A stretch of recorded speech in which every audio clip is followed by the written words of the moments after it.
सुधांशु जी, एक सबसे पहले तो बहुत बधाई हो आपको। और जिसको कहते हैं ना कि छत्तीसगढ़ भी जीतना सचमुच चमत्कार से कम नहीं था।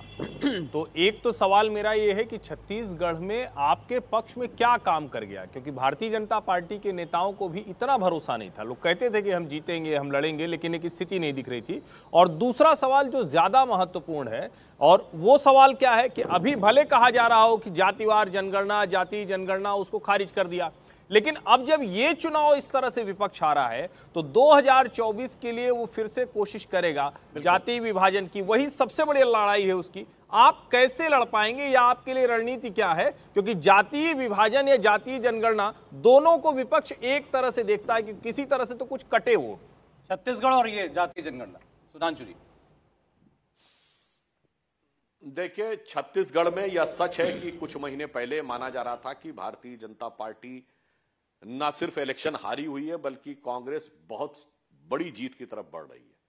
परंतु वास्तविकता में हमारे कार्यकर्ताओं ने, संगठन ने जिस प्रकार का काम किया और फिर मोदी जी ने जाकर उसको जो उत्थान दिया, उससे एक नए मुकाम की तरफ भी बात पहुंची। और आखिरी के दिनों में भले ही राजनीतिक पंडित कुछ भी सोचते रहे हों, परंतु हम लोगों को साफ समझ में आने लगा था कि हम लोग बहुत जबरदस्त उछाल पाने में सफल हुए हैं और परिणाम जो हैं वो राजनीतिक विश्लेषकों के लिए आश्चर्यजनक हो सकते हैं, और वैसा ही दिखाई पड़ा।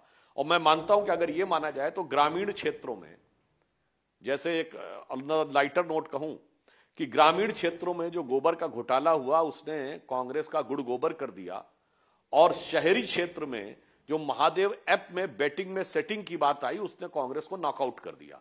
तो भ्रष्टाचार, कुशासन और कांग्रेस का अंदरूनी घमासान, इधर हमारा संगठित प्रभावी चुनाव अभियान नड्डा जी के नेतृत्व में, गृह मंत्री जी की कुशल चुनावी दक्ष प्रबंधन और मोदी जी का जो विराट व्यक्तित्व का लाभ मिला, तो इस कारण से हम जीतने में सफल हुए। अब जो दूसरा प्रश्न आपने कहा, जाति वाली बात, देखिए मैं इसमें एक विश्लेषण ये कहना चाहता हूं, लोगों को यह बात समझ में नहीं आती है कि अब आज के जमाने में क्लास का नेता कोई नहीं होता। बताइए, कोई कह सकता है कि हम पिछड़ों के नेता हैं? नहीं कह सकता। अपनी जाति का नेता कोई नहीं कह सकता। अगर नीतीश कुमार जी कहें तो अपनी जाति के नेता सिर्फ बिहार में हैं, वहीं बगल में जरा सा पूर्वांचल आ जाइए तो उनकी जाति के नेता कोई और हैं। तो अब स्थिति क्या है कि जैसे वीपी सिंह को एक मुगालता हो गया था कि बस मैंने यूं कार्ड खेला और पिछड़ों की जातियां मुझे मसीहा मान के पूजेंगी, परंतु वास्तविकता में नहीं हुआ। तो आज ये जो पिछड़ों के वोट के जागीरदार, अलंबरदार बन रहे हैं, मुझे लगता है कि इनका भी हश्र वही होने वाला। कारण क्या है? जब आप नारा देते हैं जिसकी जितनी संख्या भारी उसकी उतनी भागीदारी, तो पूरी पारदर्शिता से चीज सामने रखिए कि class 4, class 3, class 2, class 1 gazetted अफसर से लेके विधायक तक किस जाति को कितनी भागीदारी मिली, जमीन जायदाद से लेके ठेके टेंडर कॉन्ट्रैक्ट तक पिछड़ी जाति को आपके दौर में कितना मिला। तब समझ में आएगा कि किसकी कितनी संख्या भारी, किसकी कितनी भागीदारी, किसने किसकी भांजी मारी। तो यह भी बहुत साफ समझ में आ जाएगा। और बहुत से लोगों ने उस सर्वे के ऊपर प्रश्न भी उठाए। बिहार सरकार को साफ करना चाहिए कि सैंपल सर्वे क्या था, सैंपल साइज क्या था, मेथोडोलॉजी क्या थी। ऐसा तो नहीं जिसके हाथ में सत्ता सारी उसी की दिख गई संख्या भारी।